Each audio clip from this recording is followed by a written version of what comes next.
What's going to happen in 2020? This might be a question that several of your buyers and sellers might be asking as they prepare to enter the market, especially coming into spring and summer. Some good news from KCM Blog. They've given us some great stats. Here are a few of them. Number one, mortgage rates are going to remain stable throughout the 2020s according to NAR, the MBA, the Mortgage Bankers Association, Fannie Mae and Freddie Mac. The consensus is 3.7% appreciation, not appreciation, but interest rates throughout the rest of 2020.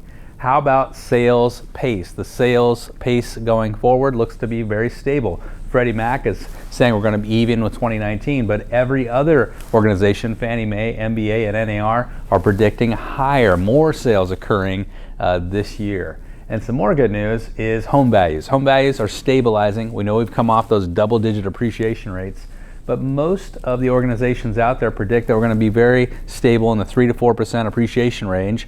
Great for buyers and also great for sellers because we're stabilizing. When they sell, they're going to buy another home. CoreLogic is the outlier here. They think that homes are going to go up in value by 5.4%, but the consensus is about 3 to 4% going into the new year.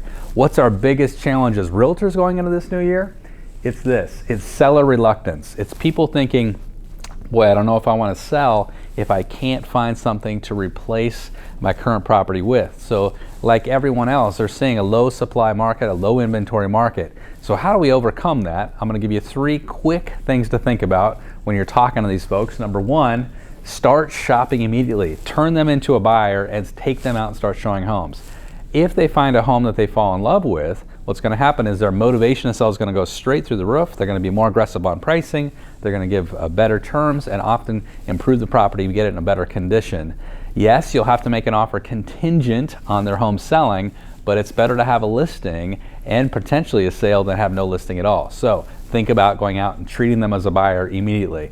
Second thing is to consider a bridge loan. One of my agents here in my office, Dee Wittenberg, just did that. She had a small ranch. She was downsizing into a home, and so her and her husband took out a bridge loan, bought the other home, moved in, and now is putting her home on the market.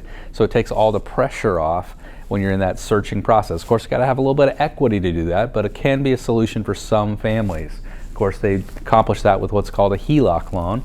And then the third is consider a contingency sale. A contingency sale means that in the MLS you state that this sale is subject to the seller finding replacement housing if that's an acceptable standard in your market. When you state that, then in the negotiation and the offer, you make that a contingency that the seller has X period of time to go out and find replacement housing.